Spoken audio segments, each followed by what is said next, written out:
Hey, good morning from McKenzie Mountain, May 30 today. Absolutely beautiful today this morning. Got up at 40 degrees outside, and so that meant it was like 61 degrees inside the fifth wheel, the Cougar. We have all the heaters off. It's gotten to that place now, has been for a while that we'd have the heat on at night. It'd be a little warm during the daytime, but the heat on it'd be on at night, just have a little bit. So to try to keep it, we like to sleep at about 62 degrees, something like that, 62 to 64 degrees.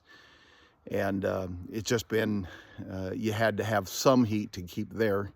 But last night, the night before, we just left the heat off all night long. Last night before it was okay. Last night when we got up this morning, 61. That's just a little bit too cold, kind of. So we turned on the heat to kind of take the edge off it. We didn't even turn the heater on at all yesterday, but I turned the heat on this morning to take the edge off of it a little bit. But now it's cleared up, got warm. It's going to be hot outside today. I'm sure it's going to get hot inside the Cougar. A lot of things going on today. Anita is still doing that achievement testing with kids. It's the second day, the final day of it.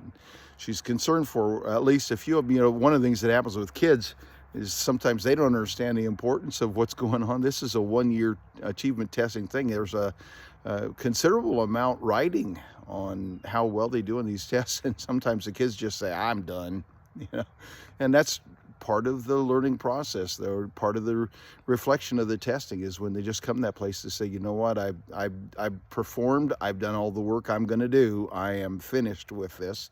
You work with them and you do the best you can, but these tests are really to measure their progress, and that might be part of their progress. They just say, this is when I'm finished with this test this year.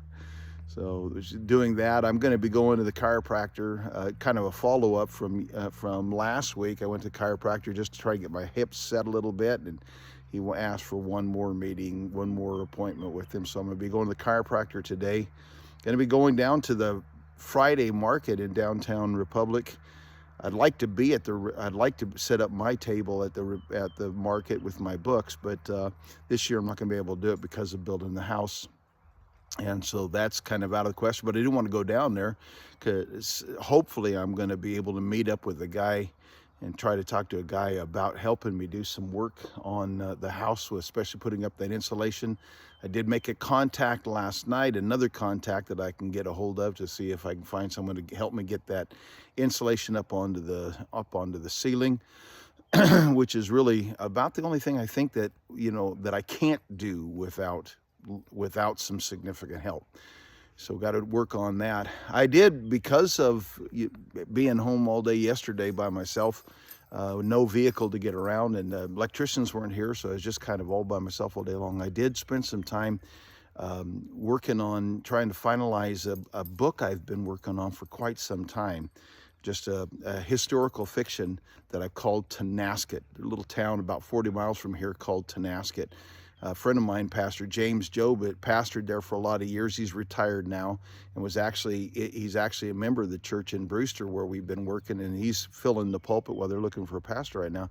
But Brother Job lives in Tonasket, and I like the name. It's quite I just like the name of the town, and then it's on the headwaters of the Okanagan River, which I just can't tell you how beautiful that river is. It runs from the Osoyoos Lake in British Columbia south down to where it meets into the Columbia River at Brewster, and it's a breathtakingly beautiful valley, and drive along there. Anyway, so I've been working on it's a historical fiction book about the Okanagan River Valley, and starts in the 1800s. I started in the 1800s, worked till about 1920, I think it is, 1920, 21. And so I've been working on this outline on it for quite some time and putting it together, and finally got it done. And what I did yesterday, the first time I've ever done one of these books with my books, just because it takes so long to do, and I've got so much on my plate right now. When I stepped down from pastoring, I wanted to spend more time working on writing and editing. But what I did yesterday then is I sat down with my manuscript and I played the book, and So I had it on my phone, and I could play it so that I could listen to it. And as I was listening to it, I was reading it in the manuscript, and I could go through and that way and edit and correct anything that just didn't sound right or didn't fit right and things like that. So I did that yesterday. Editing is one of the most challenging parts of self-publishing, because it costs a lot. If you was to pay someone to do the editing work, that costs a lot, and that would drive up the price of the books, which is really important to me that I don't do that. So Tonasket, it's a historical fiction. Lots of, I tried to be real kind of upfront with my faith, which is kind of plays throughout the whole book.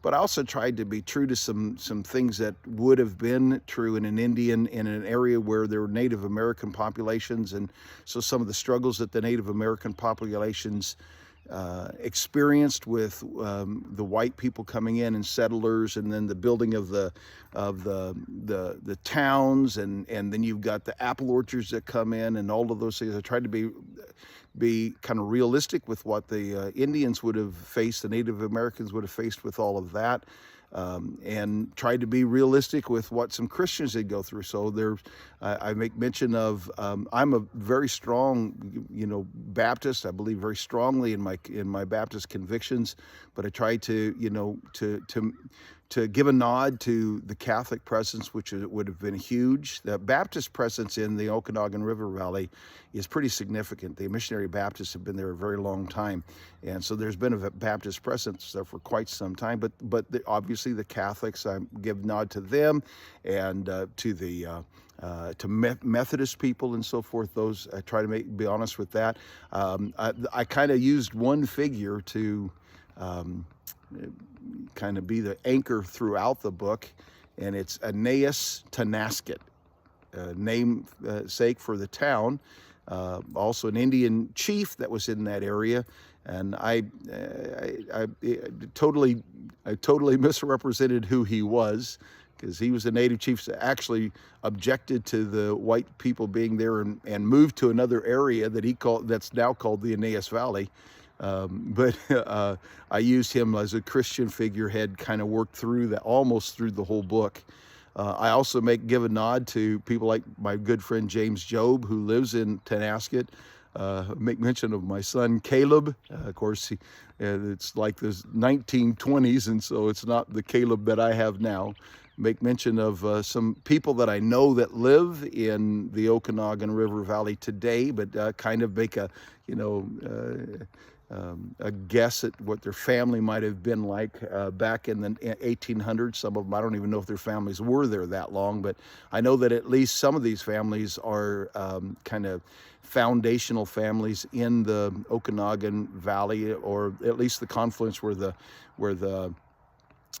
Columbia and the Okanagan and the Methow rivers all connect together, and these are families that are apple orchard folks that are from down in that area.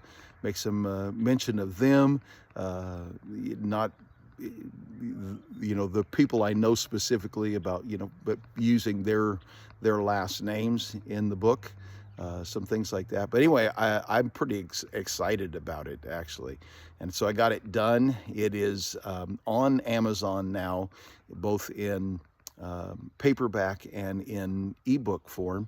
I'm trying to get it I worked quite a bit last night trying to get the Audible version working, but I'm having trouble.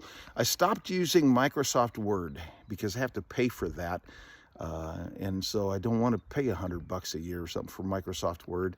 I stopped using Microsoft Word. I'm trying to learn how to do all of my writing with using Pages, which is an Apple, product that's inside of my laptop. And it will save in Word format. Amazon really likes Word, and so it'll save in Word format. But what I haven't been able to do is figure out how to get it so that the table of contents is right. In order to have the Audible books to work out, you have to have a solid table of contents in the electronic book form. And so if it doesn't work, if it doesn't have that table of contents, then it won't let the Audible book generate. So anyway, I have a little bit of trouble with that right now, but I'm working on those things. I don't know if I'll ever get that figured out. Sometimes if you just let it sit, I've got several books that shouldn't be eligible, but since they've been on there for a long time, all of a sudden Amazon just says, hey, let's make that an Audible book too. And we, even though that it doesn't even have a table of contents, so we're going to mess with that. And then I've ordered some books. I think I'm going to ask one of the folks that I know that's over at the Friday market if she might just, since I can't be at the market this year, she might just set out some of my books as well.